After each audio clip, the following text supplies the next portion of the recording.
We are moving on now to look at living conditions. So we've looked a lot about the working conditions of the poor.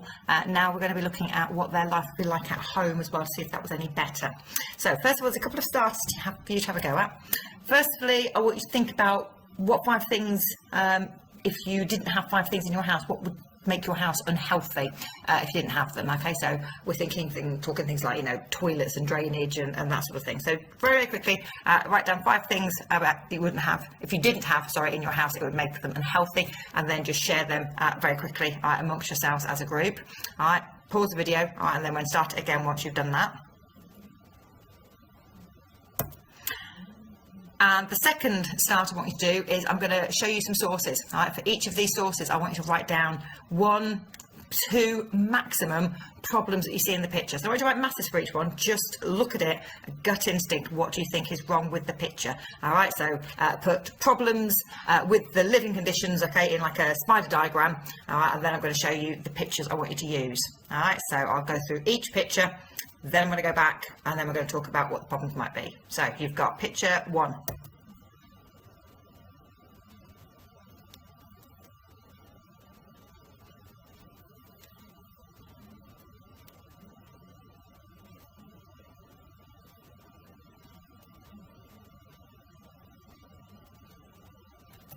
Picture 2.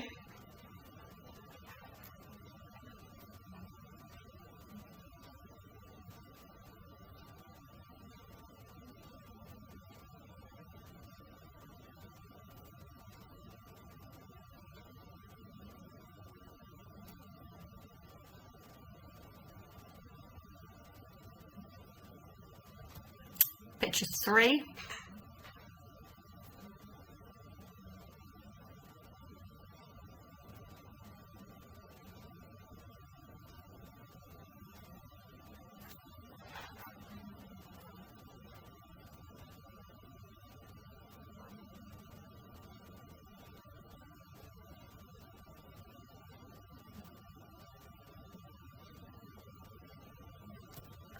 And picture 4.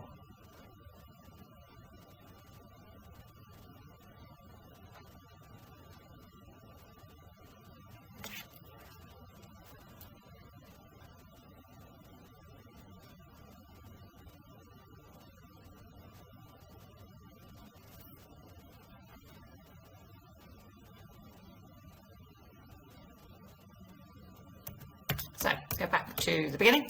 Right, so this picture here, the first picture, what I'm hoping, you've put down as your first and the main problem in this picture here is going to be the pollution. All right, so you can see the factories here, you can see the houses here, all right, they're very, very close together, because they needed their workforce, okay, to be able to get to work as quickly as possible.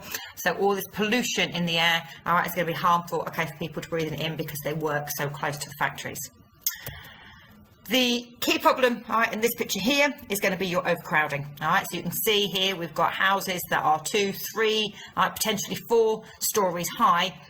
All right, and what's also important for you to realise and to know about this is that people didn't have a whole house. Right? People did not rent a house, people rented a room because that was all they could afford.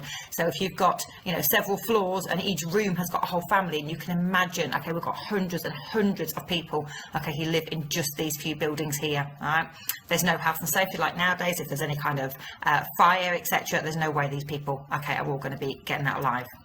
Moving on to picture 3. Right, again, we've got overcrowding. Okay, what you can see here is you can see 1, 2, 3, 4, 5, 6, 7, 8, 9, 10, 11 people there, all right, sleeping in just the one room. So again, that idea that I mentioned a minute ago, that people don't rent houses, they rent rooms.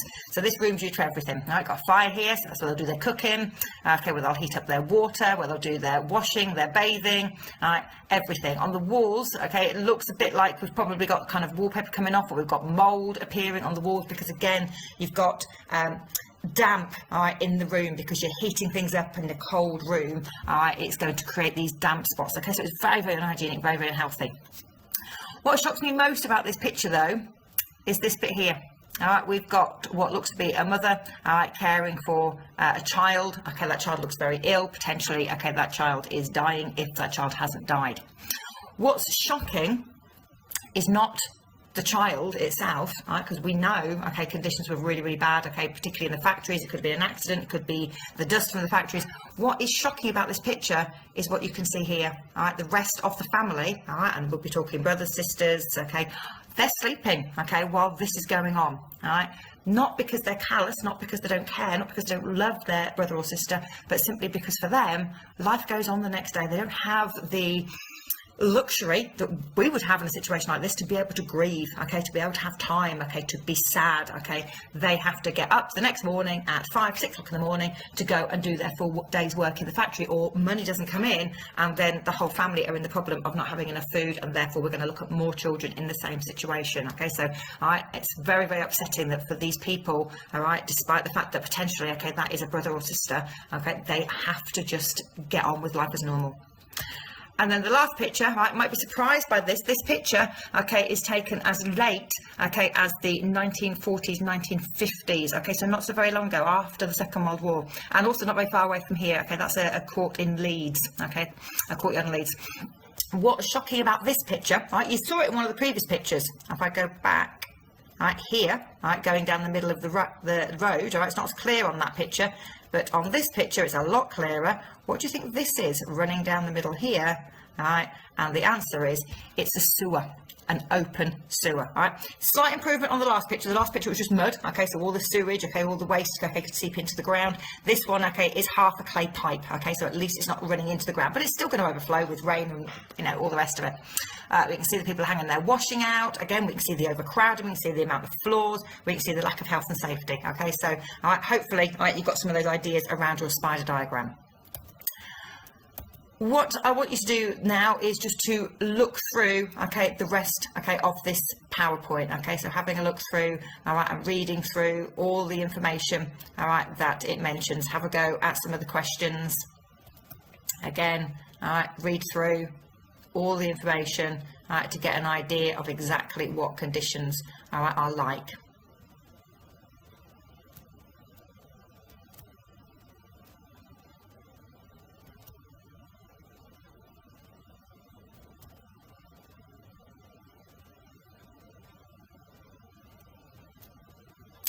And then you have been given some sources to have a look at. So I will talk you through those sources, show you how I want you to answer those.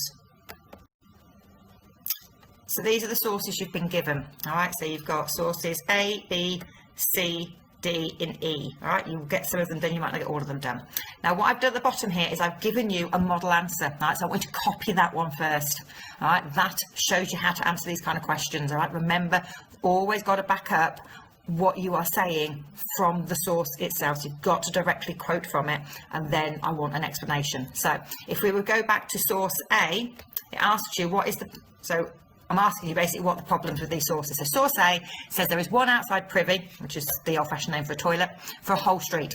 Filth builds up at the back of the privy and is often not removed for up to 6 months. Men from the council are sent round with a horse and cart and a couple of shovels to remove it. Right, so that's your source.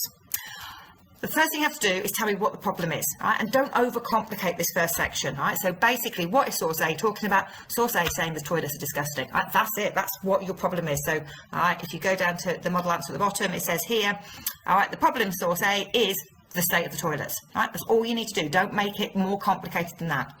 I know this because in the source it says, right, you have to now find a section of that source which sums up the problem. You could say there is only one toilet for the whole street, right? That's kind of like saying that it's not good enough. But if we do the next bit where it says filth builds up at the back of the privy and is often not removed for up to 6 months, all right, that's really summarising, all right, what we're talking about in that source. It's saying that they're not cleaned, okay, that they are disgusting. You then also have to tell me why this is a problem. All right, well, if we've got filth and waste, okay, building up, okay, in the streets, building up, okay, in the toilets, then as it says there, it's going to attract rats and flies, and they are going to bring disease with them. All right, so what you're going to do is you're going to have a go at sources B, C, have a go at B, C, and E for me, please. All right, so miss out D for now. Have a go at B, C, and E. All right, again, what is the problem? How do you know that? Back that up from the source, give me a quote, and then explain why it's a problem. It's okay if the reason why it's a problem is the same each time. All of these effectively are probably going to either cause disease or spread disease quicker. So it doesn't matter if your explanation is the same, as long as you do explain it each time. All right, so that's your next task. All right, so could you get on with that, please?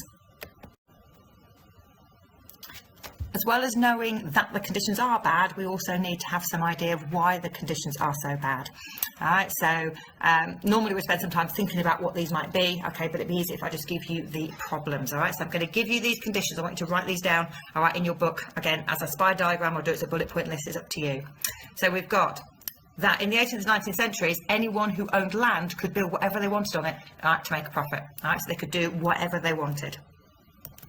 All right, there's no building regs, no laws like there are nowadays. Nowadays, if you want to extend your house or build a new house or do any alterations, you have to apply for building regulations. It has to pass health and safety in this country, all right? And if you don't have enough windows, enough ventilation, enough space, then you're not allowed to do it.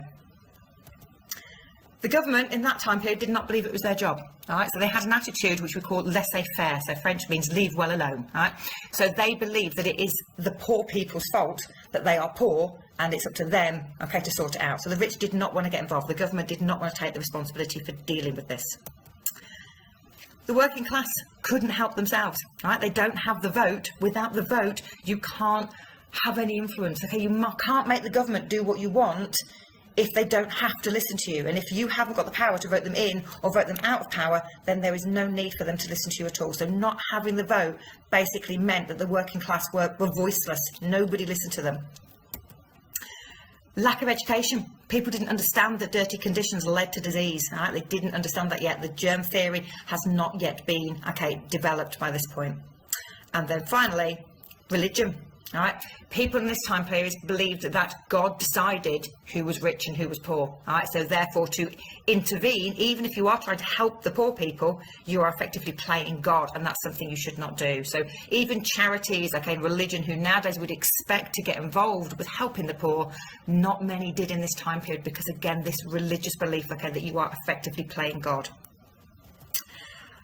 Last task for you to do today then is to look at why were the conditions so bad. So you've been given a sheet which has got some statements on it. All right, there is two versions. Try and do the more difficult one. So there is a differentiated one if you really need it, but try and do the normal one if you can.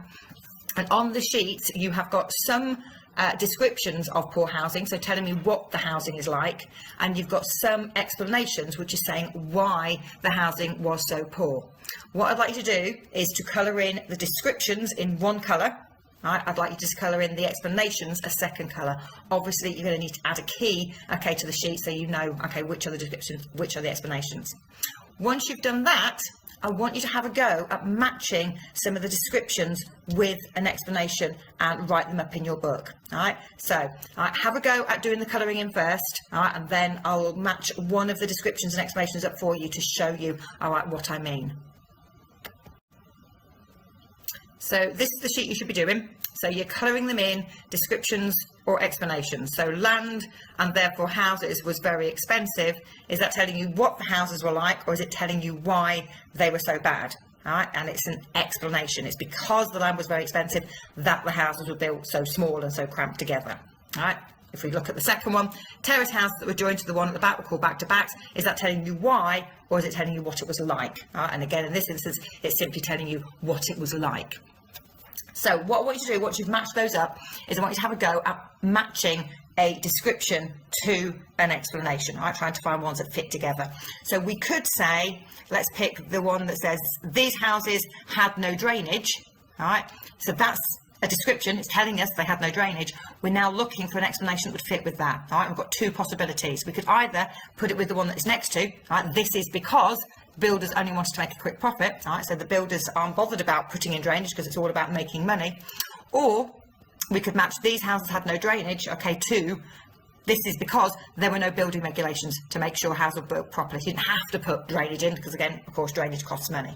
All right, so I want you to have a go at doing 3 or 4 of those. Your description comes first, so you copy the description, then you put this is because, okay, that's your connective, okay, to mean that you're going to explain it next, and then, all right, you put your explanation in as well, okay, so try and do me 3 or 4 of those as well, please.